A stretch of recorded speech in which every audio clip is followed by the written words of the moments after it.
غزوہ احزاب جس کو غزوہ خندق بھی کہتے ہیں، اس کا ذکر چل رہا ہے، اور یہ سن ہے 5 ہجری کا، ہجرت کا 5واں سال۔ گزشتہ جمعے میں یہاں تک بات ہوئی تھی کہ یہود کا جو قبیلہ بنو قریظہ مدینہ منورہ میں رہ گیا تھا، اس قبیلے نے حیی ابن اخطب کے کہنے کے اوپر غداری کی، اور نبی کریم صلی اللہ علیہ وسلم نے ان کی غداری کی تصدیق کے لیے جن 2 صحابہ سیدنا سعد ابن معاذ اور سیدنا سعد ابن عبادہ کو بھیجا تھا، انہوں نے واپس آ کر بتایا کہ غداری کی اطلاع درست ہے، اور جیسے آپ نے ہدایت فرمائی تھی کہ ایسے طریقے سے بتایا جائے کہ باقی صحابہ میں بے دلی نہ پھیلے، تو انہوں نے اس کا بھی اہتمام کیا۔ اب صورتحال بہت ہی زیادہ تشویشناک ہو گئی تھی کہ خندق کے اس پار کافروں کا بہت بڑا لشکر ہے جو مدینہ منورہ کی تاریخ کا اور مسلمانوں کے ساتھ مشرکین مکہ کی جنگوں کا سب سے بڑا لشکر، بلکہ کئی گنا بڑا ہے پچھلے لشکروں سے۔ ادھر مسلمانوں میں فاقہ اور معاشی پریشانی اور یہ چیزیں، تیسرا موسم ناموافق ہے، اور چوتھا دوسری طرف سے بنو قریظہ نے بھی غداری کر لی۔ اس صورتحال کو قرآن پاک نے ایک خاص انداز میں اس کو بیان کیا ہے، اور اس سے پتہ چلتا ہے کہ وہ کتنی سخت صورتحال تھی کہ اذ جاؤکم من فوقکم، کہ تم اس وقت کو یاد کرو مسلمانوں کہ جب اذ جاؤکم من فوقکم، جب اوپر کی طرف سے بھی تمہارے دشمن تمہارے اوپر آ گئے، ومن اسفل منکم، اور پیچھے کی طرف سے، نیچے کی طرف سے بھی، ظاہر بات ہے کہ دوسری طرف سے بھی دشمن ہو گیا یہ بنو قریظہ۔ وَإِذْ زَاغَتِ الْأَبْصَارُ، اور جب نگاہیں خیرہ ہو گئیں، کہہ سکتے ہیں کہ نگاہیں پھٹی کی پھٹی رہ گئیں۔ وَبَلَغَتِ الْقُلُوبُ الْحَنَاجِرَ، اور کلیجے منہ کو آنے لگے۔ وَتَظُنُّونَ بِاللَّهِ الظُّنُونَ، اور تمہارے دلوں کے اندر بھی، مسلمانوں تمہارے دلوں میں بھی اللہ تعالیٰ کے بارے میں طرح طرح کے گمان پیدا ہونے لگے۔ وَتَظُنُّونَ بِاللَّهِ الظُّنُونَ، تمہیں بھی گمان آنے لگے کہ خدا جانے اللہ تعالیٰ ہمارے ساتھ کیا معاملہ کرنے والا ہے، یعنی ساری صورتحال تو انتہائی ناموافق ہو گئی ہے، تو خدا جانے خدا کا فیصلہ کیا ہے اس حوالے سے۔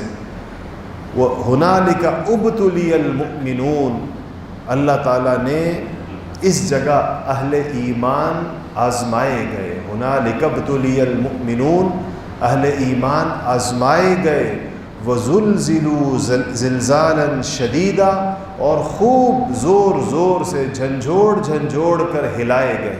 اللہ تعالیٰ کہہ رہے ہیں کہ ہم نے ایسی آزمائش ڈالی، اور ہم نے ایک ایسا امتحان ڈالا کہ جیسے کسی انسان کو پکڑ کے زور سے اس کو جھنجھوڑ کے کسی کو ہلایا جائے، انسان پورا ہل جائے۔ زُلْزِلُوا زِلْزَالًا شَدِيدًا، سخت اس کی طرف اشارہ ہے کہ کس قدر معاملہ کیسا ہوا۔ اچھا، اب یہ آزمائش تو آتی ہی اس لیے ہے کہ کھوٹا اور کھرا الگ ہو جائے، غلط صحیح سے الگ ہو جائے، مخلص اور غیر مخلص کا پتہ چل جائے۔ جیسے ہی آزمائش آئی تو پتہ چل گیا۔ منافقین جو اس موقع کے اوپر ساتھ ہو گئے تھے، وہ آ گئے اور نبی کریم صلی اللہ علیہ وسلم سے کہنے لگے کہ ان بیوتنا عورہ، اس کو بھی قرآن نے کہا ہے، یقولون ان بیوتنا عورہ، سورہ احزاب کی آیت ہے 13 نمبر۔ یقولون ان بیوتنا عورہ، کہنے لگے کہ ہمارے گھر خالی ہیں، ہمارے گھروں میں کوئی نہیں ہے پیچھے، تو ہمیں اجازت دیں کہ ہم اپنے گھروں میں جائیں۔ یعنی صورتحال جنگ کی یہ ہے، اور منافقین کو مدینہ میں اپنے گھروں کی فکر ہو گئی، تو کہا کہ ہمیں اپنے گھروں کی فکر ہے، تو ہمیں آپ اجازت دیں حضور سے کہا. اللہ نے کیا کہا؟ وما ہی بعورا، ان کے گھر خالی نہیں ہیں. ان یریدون الا فرارا، یہ فرار چاہتے ہیں، یہ بھاگنا چاہتے ہیں جنگ سے. اس لیے اور پھر انہوں نے تو یہ اجازت مانگ کر میدان جنگ سے رخصت چاہی. مسلمانوں نے کیا کیا؟ جو اہل ایمان تھے، جو حضرات صحابہ تھے، ان کی کیا کیفیت تھی اس کو بھی قرآن نے بیان کیا ہے. وَلَمَّا رَأَى الْمُؤْمِنُونَ الْأَحْزَابَ، کہ جب دیکھا مومنوں نے، اہل ایمان نے لشکروں کو. دیکھیں احزاب جمع ہے حزب کی، اور حزب کہتے ہیں لشکر کو، یعنی چونکہ اس میں کئی لشکر اکٹھے ہو گئے تھے، کئی قبائل کے لشکر اکٹھے تھے، صرف ایک قریش نہیں تھے، اس لیے اس کو احزاب کہا گیا ہے، لشکروں والی جنگ کہا گیا. تو اللہ پاک فرماتے ہیں کہ جب اہل ایمان نے جب کافروں کی فوجیں دیکھی، ان کے لشکر دیکھے، قالوا هذا ما وعدنا اللہ ورسولہ، تو انہوں نے کہا، بے ساختہ کہا کہ یہ وہی ہے جس کا وعدہ ہم سے اللہ اور اس کے رسول نے کیا ہے. اللہ اور اس کے رسول کا وعدہ یہی تھا. وصدق اللہ ورسولہ، اور اللہ بھی سچے ہیں اور اس کا رسول بھی سچا ہے. وما زادہم الا ایمانا وتسلیما، اور اللہ فرماتے ہیں کہ اس صورتحال میں ان کے ایمان میں اور ان کے یقین میں اور زیادتی ہو گئی، اور ان کا ایمان پختہ ہو گیا. کہ آزمائشوں کا تو کہا گیا ہے، اور آزمائش سے مومن کے ایمان جو ہوتا ہے وہ مزید پختہ ہو جاتا ہے، اور جس کا ایمان کمزور ہوتا ہے وہ آزمائش کے اندر بہہ جاتا ہے، پھسل جاتا ہے. تو گویا کہ مومنوں کو تو اس کا پتہ چل گیا. اللہ تعالیٰ نے ان کی تعریف بھی فرمائی کہ یہ ان لوگوں کو مزید اس سے جو ہے وہ ان کی ایمانی کیفیت اہل ایمان کی مزید آگے بڑھ گئی. اچھا، پھر یہاں ایک چیز اور ہوئی، اور وہ یہ ہوئی کہ نبی کریم صلی اللہ علیہ وسلم چونکہ رحمت للعالمین ہے، سراپا شفقت ہے، آپ کو یہ خیال آیا کہ اس جنگ میں انصار مدینہ وہ سفر کر رہے ہیں، مشکل کے اندر ہے، مصیبت میں ہیں، اور اگر اس جنگ کو ٹال دیا جائے تو شاید انصار خوش ہو جائیں، کیونکہ ان کی سرزمین ہے، ان کے باغات ہیں. تو آپ نے ایک تجویز پیش کی. تجویز آپ نے یہ پیش کی کہ یہ جو بنو غطفان کے قبائل قریش کے ساتھ آئے ہیں، یہ کھجور کی پیداوار کے لالچ میں آئے ہیں. انہوں نے ان کو یہی وہ دی ہے، پیشکش کی ہے. یہود نے، خیبر کے یہود نے، حیی ابن اخطب جن کے سربراہ تھے، کہ انہوں نے کہا ہے کہ آپ لوگ آ جائیں تو ہم آپ کو اپنی کھجور کے باغات کی پیداوار میں سے آدھا دیں گے. تو اگر یہی معاہدہ ان کے ساتھ، بنو غطفان کے قبائل کے ساتھ انصار کر لیں، کیونکہ وہ پہلے معاہدے میں تو کھجور ملے گی لڑ کر اور جیت کر، یعنی پہلے وہ مسلمانوں سے لڑیں، پھر وہ جیتیں، تب جا کر وہ اس پیداوار کے مستحق ہوں گے. اگر بغیر لڑائی کے ان کے ساتھ انصار کوئی معاہدہ کر لیں کہ چلیں ہم آپ کو کھجور دیتے ہیں اور آپ لوگ واپس چلے جائیں، تو قریش تنہا رہ جائیں گے، اور قریش تنہا رہ جائیں گے تو ان کا مورائل ڈاؤن ہو جائے گا اور وہ نہیں لڑیں گے. تو انصار سے جنگ ٹل جائے گی، انصار کو شاید اس سے. تو آپ نے اس مشورے کے لیے دونوں حضرات کو بلایا جو انصار کے دو بڑے تھے، دونوں قبائل کے. اوس کے سربراہ سیدنا سعد ابن معاذ اور خزرج کے سربراہ سیدنا سعد ابن عبادہ. ان کو سعدین کہتے ہیں، دو سعد. ان دونوں کو آپ نے بلایا اور آپ نے کہا کہ یہ ایک تجویز ہے میری، اگر آپ لوگ جنگ ٹالنا چاہیں تو ایک صورت یہ ہے کہ جو ان کو جس طرح یہود نے اپنی کھجوروں کا وعدہ کیا ہے حملہ آور دیگر قبائل کے ساتھ، قریش نہیں جو اور ان کی مدد کے لیے آئے، تو اگر آپ چاہیں تو ان کو کھجور دے دیں. تو سیدنا ان دونوں حضرات نے حضور سے پوچھا کہ یا رسول اللہ، یہ اللہ کا حکم ہے، وحی آئی ہے، آپ کا حکم ہے، یا آپ مشورہ کر رہے ہیں؟ حضور نے فرمایا کہ نہ اللہ کا حکم ہے، نہ وحی آئی ہے، نہ میری کوئی پختہ رائے ہے، میں تم لوگوں سے صرف مشورہ کر رہا ہوں. یہ صحابہ اس لیے پوچھا کرتے تھے کہ یہ کس قسم کی بات ہے، اس میں ہمیں اپنی رائے دینے کی کوئی گنجائش ہے یا نہیں ہے، کہ اگر اللہ کا حکم آ چکا ہے اس بارے میں. یا اگر وحی اللہ کے حکم کی صورت میں آتی ہے یا حضور کی رائے ہے پختہ، تو پھر تو صحابہ اس پہ گفتگو نہیں کرتے تھے، وہ تو اس کو مانتے تھے، سمعنا و اطعنا۔ ہاں البتہ اگر حضور صلی اللہ علیہ وسلم یہ فرمائیں کہ یہ مشورہ ہے، تب صحابہ اس پر مشورہ دیا کرتے تھے۔ تو حضور نے فرمایا بالکل وحی نہیں ہے، نہ میری پختہ رائے، مشورہ ہے۔ تو انہوں نے کہا کہ یا رسول اللہ، جب ہم کافر تھے، بتوں کو پوجتے تھے، آپ جیسی نعمت ہمیں نہیں ملی تھی اس وقت تک، اس وقت بھی کوئی ہماری کھجور ہم سے لے کر نہیں جا سکتا تھا، الا یہ کہ ہم خود اس کو بطور مہمان ہو اور ہم بطور میزبان اس کو کھلانا چاہیں، تب تو ٹھیک ہے۔ بالجبر ہم سے آج تک کوئی لے کر نہیں گیا۔ زمانہ کفر کے اندر بھی جب ہم مشرک تھے، بتوں کو پوجتے تھے، یا رسول اللہ اب تو ہم اللہ خدا وحدہ لا شریک کو پوجتے ہیں، خدا وحدہ لا شریک کی عبادت کرتے ہیں، اور آپ کے اوپر ہم ایمان لے کر آئے ہیں، یہ ہم سے اس طرح کھجور کیسے لے کے جا سکتے ہیں؟ یہ فیصلہ تو تلوار کرے گی، تلوار کے میدان میں یہ ہمیں ہرا دیں، پھر اگر یہ ہم سے لے کر جاتے ہیں تو بات ہے، برضا و رغبت تو ان کو دینے کی ہماری رائے نہیں ہے۔ نبی کریم صلی اللہ علیہ وسلم خوش ہوئے ان کی اس کیفیت کو دیکھ کر۔ آپ نے کہا بالکل ٹھیک۔ تو انہوں نے کہا کہ سعد ابن معاذ نے کہا کہ یہ ہم سے کھجوریں نہیں، ان کو ہم سے صرف تلوار کے وار ملیں گے، ہم ان پہ ایسی تلواریں چلائیں گے کہ تلوار کے وار ان کو ملیں گے۔ 2 ہفتے گزر گئے، خندق کے پار مشرکین ہیں، اس طرف مسلمان ہیں، لڑائی نہیں ہو سکی، ظاہر ہے درمیان میں خندق ہے۔ کچھ لوگوں نے خندق کو پار کرنے کی کوشش کی، تیر اندازی ہوتی رہی، وہ وہاں سے تیر پھینکتے رہے، مسلمان یہاں سے تیر پھینکتے رہے۔ تو ایک شخص تھا، اس نے کہا کہ مشرکین میں سے کہ میں دیکھتا ہوں میرا گھوڑا میں نے بڑا تیار کیا اس مقصد کے لیے، تو میں خندق کو چھلانگ مار کے گھوڑے کے ذریعے پار کرتا ہوں۔ تو اس نے پیچھے سے بہت دور سے گھوڑا دوڑاتا ہوا آیا اور خندق کے پاس آ کر اس نے زوردار اپنے گھوڑے کو چھلانگ لگائی کہ شاید خندق کے پار ہو جائے، تو وہ نیچے گر گیا خندق کے اندر، اس کی گردن کی ہڈی ٹوٹ گئی۔ تو جب وہ اس طرف ٹوٹ گئی تو ان مشرکین نے کہا کہ ہمیں، اب وہ مسلمان تو دوسری طرف تھے اور تیر اندازی ہو رہی تھی، وہ لاش نہیں اٹھا سکتے تھے، تو انہوں نے کہا کہ ہمیں لاش دے دیں اور ہم اس کے عوض میں آپ کو 10,000 درہم دیتے ہیں، 10,000 درہم کے عوض میں ہمیں لاش دے دیں۔ اچھا، وقت شدید قسم کی میں نے بتایا معاشی تنگی کا تھا، پھر بھی رسول اللہ صلی اللہ علیہ وسلم نے فرمایا کہ یہ لاش بھی منحوس ہے اور یہ لاش خبیث اور ناپاک ہے، اور اس لاش کے عوض میں ملا ہوا پیسہ بھی خبیث اور ناپاک ہے، تو ہم اس کے عوض کے اندر کوئی پیسہ نہیں لیں گے۔ اور ان سے کہا کہ ویسے تیر مسلمانوں نے روک لیے اپنے، اور ان سے کہا کہ اپنی لاش اٹھا لو۔ اچھا، اسی جنگ کے دوران چونکہ دونوں طرف تیر اندازی ہو رہی تھی، ایک تیر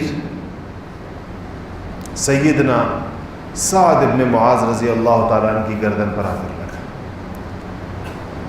بالکل شہرک کے پاس، یوں کر کے یوں نکل گئے، زخمی ہو گئے۔ حضور اکرم صلی اللہ علیہ وسلم کو ان سے بہت تعلق تھا اور انہوں نے بھی بڑی وفاداری اور جان نثاری دکھائی تھی۔ اپنے زخم کو دیکھ کر انہوں نے اللہ تعالیٰ سے 2 دعائیں کی۔ ایک دعا انہوں نے یہ کی کہ یا اللہ، مجھے اس وقت تک موت نہ دینا جب تک کہ میں بنو قریظہ کا، یہودیوں کا اس غداری پر ان کا عبرتناک انجام نہ دیکھیں۔ بنو قریظہ نے حضور اکرم صلی اللہ علیہ وسلم کو شدید تکلیف پہنچائی اس وقت غداری کر کے، ان کا عبرتناک انجام مجھے ضرور دکھانا، اس سے پہلے مجھے موت نہ دے۔ اور دوسری دعا یہ کی کہ یا اللہ، اگر یہ قریش کا آخری حملہ ہے، اس کے بعد قریش نے حملہ نہیں کرنا، تب مجھے بنو قریظہ کا انجام دکھا کر اس زخم سے شہادت کی موت عطا فرما۔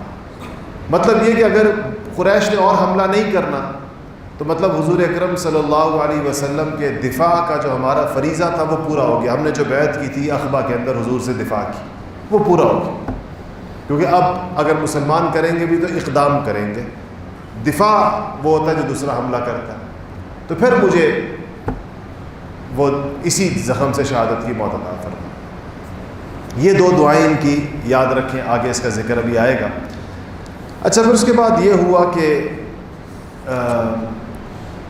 یہ لوگ، وہ طویل ہو گیا، کیا کہتے ہیں، لڑائی، اس کے اندر کوئی وہ نہ ہوا۔ نبی کریم صلی اللہ علیہ وسلم نے ایک صحابی کو بھیجا کہ جاؤ اور اپنا پتہ نہ چلنے دینا اپنا، اور ان میں دیکھو کہ ان کا کیا ارادہ ہے۔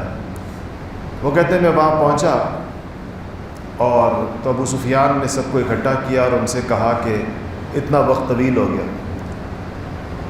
اور سردی بھی ہے، اور جو لشکری ہیں وہ سارے بد دل ہو رہے ہیں سارے کے سارے۔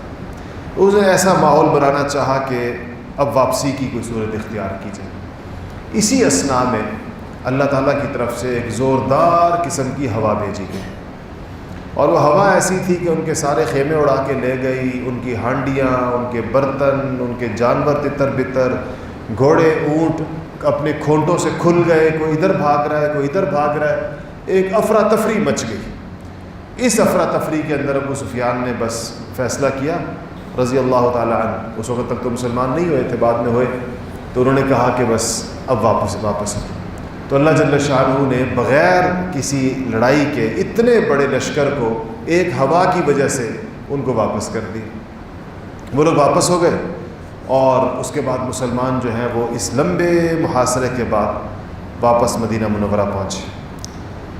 اچھا، اس میں ایک چیز اور بھی وہ جو میں نے بیچ میں بتائی کہ جب یہ واپس آئے مسلمان، خندق کی جنگ ختم ہو گئی، صبح کے وقت مسلمان اس جگہ سے جہاں پر خندق تھی وہاں سے مدینہ اپنے گھروں کو پہنچے، تو نبی کریم صلی اللہ علیہ وسلم نے اپنے ہتھیار اتار کے رکھے۔ اسی اثناء میں جبرائیل امین تشریف لے آئے، اور انہوں نے حضور اکرم صلی اللہ علیہ وسلم سے کہا کہ آپ نے ہتھیار اتار دیے، فرشتوں نے تو نہیں اتارے، اور پھر کہا کہ اللہ تعالیٰ کا یہ حکم ہے، اللہ تعالیٰ یہ چاہتے ہیں کہ اب آپ ابھی آج ہی یا اسی دن آئے ہیں خندق سے واپس، آج ہی آپ کوچ فرمائیں بنو قریظہ کی طرف، یہودیوں کی طرف جنہوں نے غداری کی، اور اللہ تعالیٰ ان کو آپ کے ہاتھوں سے ان کی غداری کی کڑی سزا دینا چاہتے ہیں۔ تو آپ صلی اللہ علیہ وسلم نے یہ حکم سنتے ہی اپنے ہتھیار اٹھا لیے اور صحابہ سے کہا کہ عصر کی نماز سے پہلے پہلے بنو قریظہ پہنچو، دن کے اندر، کیونکہ اللہ چاہتے ہیں کہ آج ہی ہے۔ تو صحابہ کو حکم ملا کہ بنو قریظہ پہنچو، بنو قریظہ پہنچے، اور تو یہودی اپنی عادت کے مطابق قلعہ بند ہو گئے۔ تو جب قلعہ بند ہو گئے تو مسلمانوں نے ان کا محاصرہ کر لیا، اور محاصرہ ہوا، اور یہ محاصرہ اتنا لمبا ہو گیا کہ یہود کے اعصاب جواب دے گئے، کئی دن یہ چلتا رہا۔ تو اس کے بعد ان کی طرف سے ہتھیار ڈالنے کی بات آئی۔ مدینہ میں یہ تھا کہ اس سے پہلے جو قبیلہ تھا بنو نذیر، وہ خزرج کے حلیف تھے، ان کے ساتھ معاہدے کے اندر تھے۔ تو جب ان پر مسلمانوں نے ان کی بدعہدی کی وجہ سے حملہ کیا تھا، تو خزرج نے ان کی سفارش کی تھی کہ ان کو قتل نہ کیا جائے، اس کی بجائے ان کو جلا وطن کر دیا جائے۔ آپ صلی اللہ علیہ وسلم نے خزرج کی سفارش مان لی تھی اور ان کو جلا وطن کر دیا گیا تھا۔ اب بنو قریظہ جو تھے یہ اوس کے حلیف تھے، دوسرے قبیلے کے انصار کے، سعد ابن معاذ کا قبیلہ بھی اوس ہی ہے۔ ان کی خواہش یہ تھی کہ جیسے خزرج نے اپنے حلیف بنو نذیر کے لیے ایک ریلیف لیا حضور اکرم صلی اللہ علیہ وسلم سے، ایسے ہی اب ہمیں بھی اوس والے ہمیں بھی ریلیف دے دیں کہ ہمیں جلا وطن کر دیا جائے لیکن ہمیں قتل نہ کیا جائے۔ اس پر انہوں نے اپنا معاملہ سامنے رکھا۔ اوس کے کچھ لوگ آپ بھی گئے سفارش کے لیے ان کی، آپ نے فرمایا کہ اگر اس بات کا فیصلہ اوس کے سردار سعد ابن معاذ رضی اللہ تعالیٰ عنہ سے کرا لیا جائے تو کیسے؟ اوس والوں سے کہا، اوس نے کہا جی اس سے اچھی بات کیا ہو، سعد ابن معاذ سے اس کا فیصلہ کرا لیں۔ سعد ابن معاذ چونکہ خندق کے اندر زخمی ہو گئے تھے، آپ صلی اللہ علیہ وسلم نے ان کے لیے خیمہ لگوایا تھا مسجد نبوی کے اندر، اور وہیں ان کو رکھا ہوا تھا بجائے اپنے گھر، ان کے گھر کے اندر، کیونکہ آپ ان کو صبح و شام یعنی ویسے تو وہاں آخری وقت میں وہ آ گئے تھے، چند ہی دن رہے تھے وہاں، لیکن آپ ان کو پوچھا کرتے تھے، ان کی تیمارداری بہت، آپ کو ان سے تعلق تھا. تو آپ نے کسی کو بھیجا کہ جاؤ سعد ابن معاذ کو لے آؤ. وہ گئے اور سعد ابن معاذ کو ایک خچر کے اوپر بٹھا کر لا رہے تھے. آپ ادھر ہی بنو قریظہ کے محاصرے کی جو جگہ تھی آپ وہیں پر تھے سارے صحابہ کے ساتھ. سعد کو مدینہ سے لایا گیا. جب سعد کو آپ نے دیکھا کہ اب وہ قریب آ گئے، نظر آنے لگ گئے آپ کو، تو آپ نے صحابہ سے کہا کہ قوموا لسیدکم، کھڑے ہو جاؤ اپنے سردار کے لیے. سعد آ رہے، ان کے لیے باقاعدہ احتراماً صحابہ کو کہا، اور سردار کے الفاظ کے ساتھ قوموا الی سیدکم، اپنے سردار کے لیے کھڑے ہو جاؤ. تو آپ آزاد آ گئے. جب وہ وہاں پہنچے تو حضور اکرم صلی اللہ علیہ وسلم نے ان کو بتائی ساری بات. وہ تو غزوہ میں شریک نہیں تھے، زخمی تھے. آپ نے کہا کہ یہ لوگ طویل محاصرے کے بعد ہاتھ آ گئے بنو قریظہ والے، اور ان کا کہنا یہ ہے کہ ہمارے ساتھ وہی معاملہ کیا جائے جو بنو نذیر کے ساتھ ہوا. لیکن بنو نذیر کی غداری کی نوعیت یہ نہیں تھی جو انہوں نے کی تھی، ظاہر بات. تو میں نے یہ فیصلہ تمہارے اوپر چھوڑتا ہوں صاحب، تم بتاؤ بنو قریظہ کے ساتھ کیا کرنا ہے. سعد نے پوچھا کہ یا رسول اللہ، مشورہ ہے جس میں آپ جو تبدیلی کرنا چاہیں گے، یا حتمی فیصلہ مجھے کرنا ہے؟ یہ ارشاد فرما دیں. آپ نے فرمایا کہ مشورہ نہیں ہے، حتمی فیصلہ تمہارا، جو تم کہو گے وہی ان کے ساتھ ہوگا. تو سعد نے کہا کہ میرا فیصلہ یہ ہے یا رسول اللہ کہ ان کے تمام مردوں کو قتل کر دیا جائے، اور ان کی تمام عورتوں اور بچوں کو لونڈی اور غلام بنا کر بیچ دیا جائے. نبی کریم صلی اللہ علیہ وسلم نے فرمایا کہ سعد، تیری زبان پر اللہ نے وہ جاری کیا جو اللہ چاہتا تھا. یہی اللہ تعالیٰ ان کے ساتھ چاہتا تھا، اور یہ ان کی اس غداری کی کڑی سزا تھی جو انہوں نے نبی کریم صلی اللہ علیہ وسلم کے ساتھ اس موقع کے اوپر کی. اور پھر بنو قریظہ کے تمام مردوں کو قتل کر دیا گیا، اور ان کی تمام عورتوں اور ان کے بچوں کو لونڈی اور غلام بنا کر بیچ دیا گیا. یہ ایک عبرتناک سزا تھی یہود بنو قریظہ کی، جو نبی کریم صلی اللہ علیہ وسلم کے ہاتھ سے اللہ تعالیٰ کی. دیکھیں ایک بات میری یاد رکھیں، ایک وہ سزائیں ہوتی ہیں جو اللہ تعالیٰ براہ راست دیتا ہے، جیسے قوم نوح پر آئی، قوم لوط پر آئی، قوم ہود پر آئی. یہ اس وقت اللہ تعالیٰ براہ راست سزا دیتا ہے کہ جب نبی اور اس کے ماننے والوں کی تعداد بہت تھوڑی ہوتی ہے. جیسے کہ نوح علیہ السلام کے ساتھ کتنے بندے تھے؟ 80-85 بندے تھے. اب 80-85 بندے تو ہزاروں لاکھوں لوگوں کو سزا نہیں دے سکتے. وہاں اللہ تعالیٰ خود آسمانی اور زمینی آفتیں بھیج کر سزا دیتا ہے. جب اللہ تعالیٰ نبی کی جماعت کو طاقتور کر دیتا ہے، پھر نبی کی جماعت کے ذریعے سے اللہ تعالیٰ سزا عطا فرماتا ہے. ہر دور کے اندر جب بھی امت اتنی تعداد میں ہوگی کہ وہ کافروں کے ساتھ کسی درجے کے اندر مقابلے کی ہو، تو اس وقت آسمان سے عذاب نہیں آتے، بلکہ اللہ تعالیٰ مسلمانوں کے ذریعے سے عذاب دیتا ہے. اور مسلمانوں کو بھی اللہ تعالیٰ جب سزا دیتا ہے تو کافروں کے ذریعے سے دیتا ہے. اس وقت بھی آپ دیکھیں، اگر سزا ہوگی مسلمانوں کو تو کافروں کے ذریعے سے ہوگی، اور اگر کافروں کو سزا ہوگی تو مسلمانوں کے ذریعے سے ہوگی، کہ مسلمانوں کو اللہ تعالیٰ ان کے اوپر مسلط کر دیں گے، یا پھر کافروں کو اللہ تعالیٰ مسلمانوں کو مسلط کر دیں گے. یہ اللہ جل شاہ کی سنت ہے. بنو قریظہ کی طرف نبی کریم صلی اللہ علیہ وسلم کو جبرائیل امین نے خود آ کر اللہ کا حکم پہنچایا کہ آپ جائیں اور ان کو ان کی غداری کی عبرتناک سزا دیں. تو وہ سزا انبیاء علیہ السلام، سعد ابن معاذ کو تو نہیں پتا تھا کہ اللہ تعالیٰ کیا چاہتے ہیں، لیکن اللہ تعالیٰ اپنے خاص لوگوں کے دل کے اوپر عین اس بات کو نازل فرماتے ہیں جو خود اللہ تعالیٰ کی مرضی اور منشا ہوتی ہے. جیسے کہ سیدنا عمر فاروق رضی اللہ تعالیٰ عنہ مختلف اور بے شمار مواقع میں عمر فاروق رضی اللہ تعالیٰ عنہ کی زبان پر اللہ پاک نے عین وہ بات جاری فرمائی جو اللہ تعالیٰ کی منشا تھی. نبی کریم صلی اللہ علیہ وسلم نے ہمیشہ اس کی تائید فرمائی اور تحسین فرمائی. کہ اچھا اس میں ایک چیز اور تھی، وہ بھی آپ سن لیجئے. وہ یہ ہوا کہ ایک صحابی جن کا نام حضرت ابو لبابہ ہے، ان کے قریبی تعلقات تھے، چونکہ اوس، یہ بھی اوس کے تھے تو ان کے قریبی تعلقات تھے بنو قریظہ سے. تو جب یہ بنو قریظہ نے ہتھیار نہیں ڈالے تھے، انہوں نے فرمائش کی محاصرے کے دوران بنو قریظہ نے کہ ابو لبابہ کو بھیج دیں، ہم ان سے کوئی مشورہ کرنا چاہتے ہیں۔ حضور نے ابو لبابہ سے فرمایا کہ آپ چلے جائیں۔ ابو لبابہ کے رضی اللہ تعالیٰ عنہ کہتے ہیں میں اندر گیا تو ان کی عورتوں اور بچوں، میرا تو ان کے ساتھ جسے کہتے ہیں فیملی ٹرمز تھے، تو ان کی عورتوں اور بچوں نے مجھے دیکھ کر رونا شروع کر دیا اور کہ بس جی ہمارا تو بہت شاید برا انجام ہوگا۔ تو مجھ سے انہوں نے پوچھا کہ اگر ہم نے ہتھیار ڈال دیے تو نبی کریم صلی اللہ علیہ وسلم ہمارے ساتھ کیا معاملہ کریں گے؟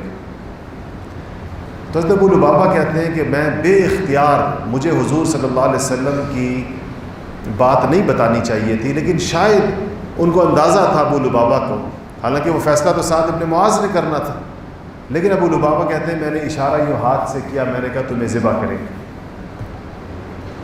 کہتے ہیں جیسے ہی میں نے کہہ تو دیا اشارے سے، گردن پر ہاتھ پھینکے کہ تمہیں ذبح کریں گے اگر تم لوگ ہاتھ آ گئے۔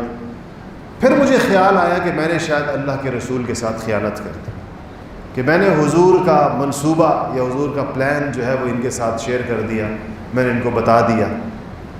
تو باہر آئے اور آ کر کہا کہ میں نے بہت بڑا جرم کیا، تو جا کر اپنے آپ کو مسجد نبوی کے اندر ایک ستون کے ساتھ باندھ دیا اور کہا کہ میں اس سے بندہ رہوں گا جب تک رسول اللہ صلی اللہ علیہ وسلم مجھے معاف کر کے اس سے خود اپنے دست مبارک سے آ کر نہ کھولیں۔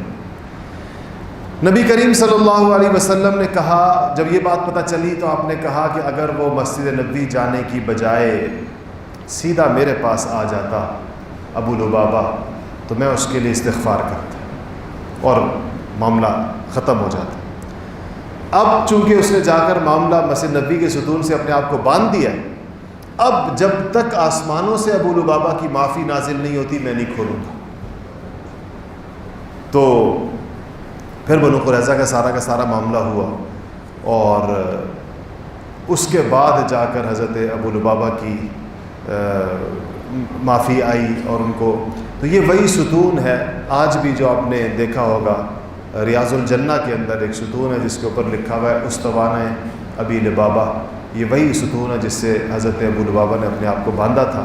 اور اللہ پاک نے، انہوں نے تو کوئی خیانت کی نیت نہیں تھی، کوئی بدعہدی کی نیت نہیں تھی، وہ تو ان کی زبان سے ان عورتوں بچوں کو روتا ہوا دیکھ کر ایک بات ان کی زبان سے نکل گئی تھی، لیکن انہوں نے اپنے آپ کو خود اس کی بہت بڑی سزا دی، اور لیکن اس پر یہ ہوا کہ نبی کریم ان کی معافی کو، جو معافیاں آسمان سے اترتی ہیں اللہ تعالیٰ وہ بہت اس کی بڑی حیثیت ہوتی ہے۔ آج بھی اس استوانہ کو استوانہ توبہ بھی کہتے ہیں اور استوانہ ابو لبابہ بھی کہتے ہیں۔